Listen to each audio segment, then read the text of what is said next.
तो आज हम बात करेंगे कि सोच होती क्या है और हम अपनी सोच को मुस्बत कैसे बना सकते हैं। अब सबसे पहले हम बात करते हैं कि सोच होती क्या है।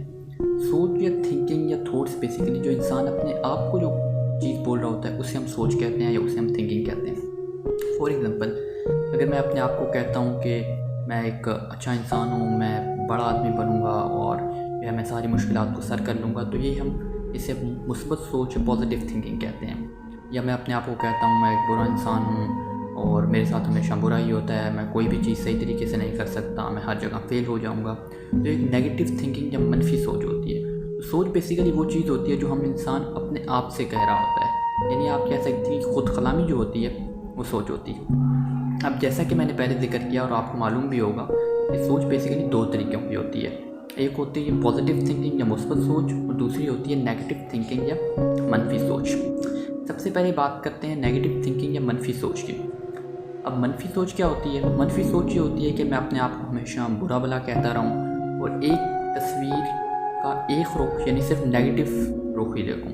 लेट्स से कि जैसे कि मैं कोई एग्ज़ाम वगैरह देने गया हूँ तो मैं ये सोचूं कि मैं उसमें फ़ेल ही होऊंगा, बेशक मैंने जितनी मर्ज़ी तैयारी की हो मैं उसमें फ़ेल ही होऊंगा। या फिर आप कह सकते हैं कि मैं ड्राइविंग करने गया हूँ तो मैं सोचता रहूँ कि मेरा एक्सीडेंट ही होता रहेगा। या फिर इस तरह की कोई भी हालात वाक़यात हों, कोई भी इंसिडेंट्स हो, जिस तरह पब्लिक स्पीकिंग में गया हूँ, मैं ये सोचूं कि लोग मुझ पर हंसेंगे, तो ये बेसिकली एक नेगेटिव थिंकिंग होती है, ये मनफी सोच होती है। अब सवाल ये पैदा होता है कि मनफी सोच प्रोड्यूस कहाँ से होती है। अच्छा, अब ये आपको ये जहन में रखने वाली बात है कि ये सोच कोई पैदाइशी नहीं होती। जितने भी इंसान होते हैं उनकी पैदाइशी सोच जो होती है वो बेसिकली फितरी होती है। जिस तरह आई गेस कुरान में आया या हदीस में आया कि हमने इंसान की सोच फितरी रखी है, यानी वो कुदरत के मुताबिक होती है, उसे सोचने देखने की सलाहियत दी गई होती है और जो हालात वाक़यात होते हैं वो बेसिकली सोच बनाते हैं। सोच दो तरीक़ों से बनती है। एक तो घर का जो माहौल होता है वो सोच बनाता है और दूसरी पॉइंट होते हैं हालात वाक़यात जो हैं वो सोच बनाते हैं। फॉर एग्ज़ाम्पल, अगर मैं घर के माहौल की बात करूं तो घर का माहौल कि अगर घर में एक बदगुमानी की जाती है, शक किया जाता है, डांट डपट की जाती है, लड़ाई झगड़े होते हैं, तो वहाँ से जो बच्चा पैदा होगा उसकी एक नन्ही सोच होगी। अगर उस पर शक किया जाता है तो वो भी आगे जाके अपनी औलाद या दूसरे लोगों पर शक करेगा, वो किसी पर एतमाद नहीं कर सकेगा। अगर उस पर डांटा जाता है तो उसको कॉन्फिडेंस लो हो जाएगा, उसकी मनफी सोच प्रोड्यूस हो जाएगी कि वो कोई चीज़ भी सही तरीके से कर नहीं सकेगा। और इसी के बरक्स अगर हम पॉजिटिव साइड देखें तो अगर घर में अखलाक अच्छा रखा जाता है, बच्चे पर कॉन्फिडेंस ज़ाहिर किया जाता है, तो उस बच्चे में कॉन्फिडेंस आ जाता है, उसकी सोच वो अच्छे अखलाक का भी होता है, उसकी पॉजिटिव थिंकिंग की तरफ चली जाती है। दूसरा हालात वाक़यात की मैंने बात की, ये कुछ इस तरह से है। लेट्स से कि मैं ड्राइविंग कर रहा था तो मेरा एक्सीडेंट हो गया, तो जब भी मैं कोई ड्राइविंग दोबारा ट्राई करूँगा तो मुझे वो वाक़या याद आएगा कि मेरा पहले एक्सीडेंट हो गया था, तो नेगेटिव थिंकिंग क्रिएट होना शुरू हो जाएगी। तो ये इस तरह सोच बेसिकली क्रिएट होती है।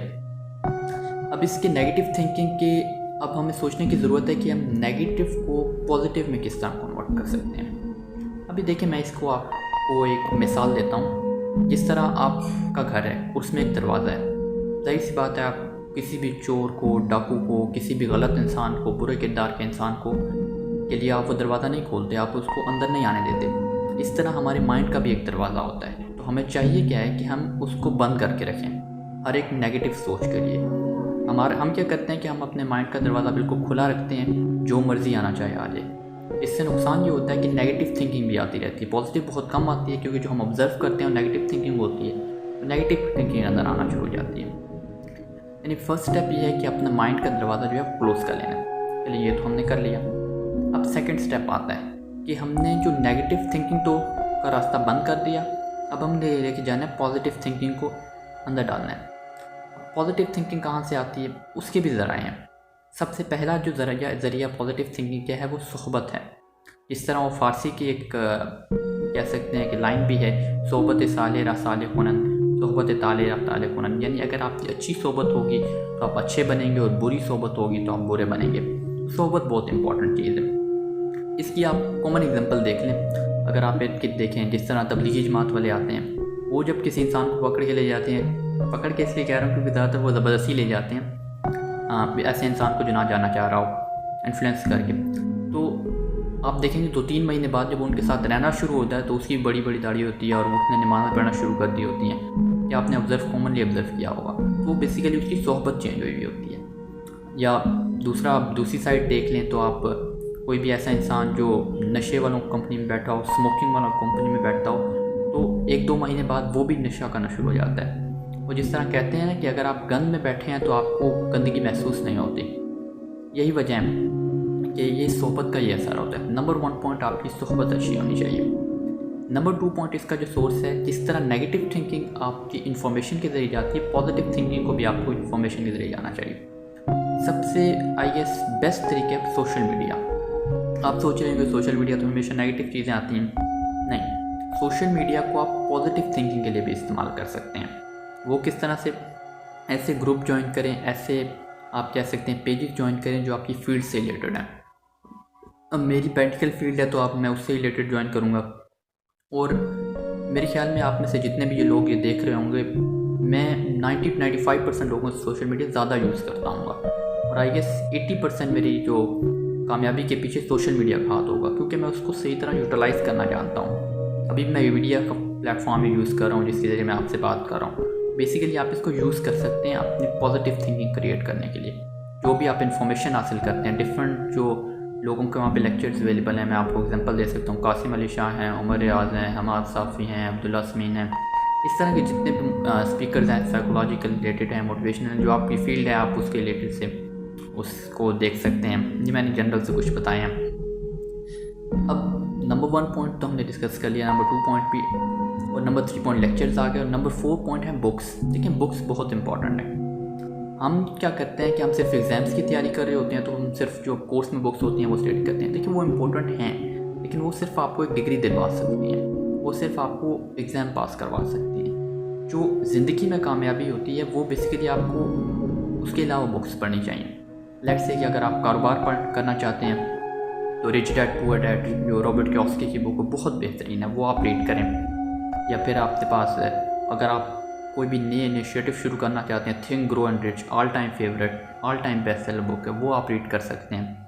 या आप अपनी सोच पे काम करना चाहते हैं तो आप ऊंची उड़ान पढ़ सकते हैं, या फिर बड़ी मंजिल का मुसाफिर है, अपनी तलाश है, या फिर यहाँ पे अल्टीमेट स्वैग ऑफ माइंड है। इस तरह की आप बुक्स पढ़ सकते हैं। तो ये मैंने जस्ट एग्जांपल दी है, और जितनी भी ये मैंने बुक्स कही हैं, इसको अगर आप नहीं भी ख़रीदना चाहते तो कोई इतनी बड़ी बात नहीं है। आपके पास इनकी PDF अवेलेबल हैं, वो आप कर सकते हैं। इनकी समरीज़ यूट्यूब पे भी अवेलेबल है, गूगल पे अवेलेबल है। यानी कहने की बात ये, हमने लफ्ज़ बलफ्ज़ बुक नहीं पढ़नी होती, उस बुक का एसेंस लेना होता है जो हमें फ़ायदा दे, वो हमने तरीक़े का इस्तेमाल करना होता है। अब हमने पॉजिटिव थिंकिंग के हमने 4 तरीके पढ़ लिए कि पॉजिटिव थिंकिंग किस तरह क्रिएट की जा सकती है। यानी आप कहते हैं ना, अब जिस तरह से आप जो नेगेटिव थिंकिंग पहले की 10 साल से प्रिवेल की हुई थी, वो बेसिकली आहिस्ता आहिस्ता रिमूव होना शुरू हो जाएगी। आपको मिसाल देता हूँ, एक गिलास लें और उसमें गंदा पानी भरा हुआ था, लेकिन जैसे ही आप उसमें साफ़ पानी डालते जाएंगे तो आप देखेंगे आहिस्ता आहिस्ता गंदा पानी ओवरफ्लो करके बाहर आना शुरू हो जाएगा, और अल्टीमेटली गिलास में से साफ़ पानी रह जाएगा। इस तरह आपकी पॉजिटिव थिंकिंग क्रिएट होगी। अब मैं आपको कंक्लूड करने के लिए मैसेज देना चाहूँगा कि अपनी नेगेटिव को पॉजिटिव थिंकिंग में क्रिएट करें।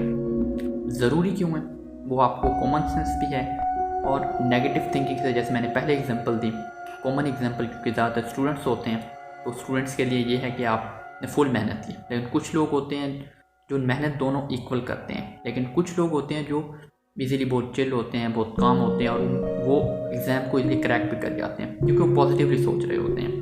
दूसरे होते हैं और नेगेटिवली सोच रहे होते हैं और वो कंफ्यूज हो जाते हैं। MD कैट की एग्जांपल्स भी आपके सामने हैं। बहुत से लोगों ने बहुत मेहनत भी की होगी, बहुत टैलेंटेड भी होंगे, लेकिन अल्टीमेटली जो कम्पिटिटिव एग्ज़ाम्स होते हैं उसमें पॉजिटिव थिंकिंग काम आती है। या ज़िंदगी के हर शोबे में, अगर मैं ड्राइविंग करते हुए ये सोचता रहूँ कि मेरा एक्सीडेंट हो जाएगा तो मैं ड्राइविंग कभी ना सीख सकता हूँ ना कर सकता हूँ, तो नेगेटिवली जा रहे होगी। कारोबार में ले लें कि कारोबार में अगर मैं ये सोचता हूँ कि मेरा कारोबार में नुकसान हो जाएगा तो मैं कारोबार कभी स्टार्ट कर ही नहीं सकूँगा। या मैं कॉमन एग्जांपल देता हूँ, यूट्यूब वीडियोस, अगर मैं ये सोचता रहूँ कि लोग मेरे पे हंसेंगे तो ये नेगेटिव थिंकिंग है। अगर मैं ये सोचता रहूँ कि मैं ग्रो करूँगा तो ये पॉजिटिव थिंकिंग है। मैं नेगेटिव थिंकिंग करूँ तो मैं वो यूट्यूब स्टार्ट कर ही नहीं पाऊँगा। पॉजिटिव थिंकिंग के ज़रिए मैं ग्रो करना चाहूँगा। तो मैं उम्मीद करता हूँ कि मैं आपको इस बात को कन्विंस करने में कामयाब हो गया हूँगा कि आपको पॉजिटिव थिंकिंग करनी चाहिए। ये था आज का मैसेज। अगली वीडियो तक के अल्लाह हाफिज़। Stay tuned.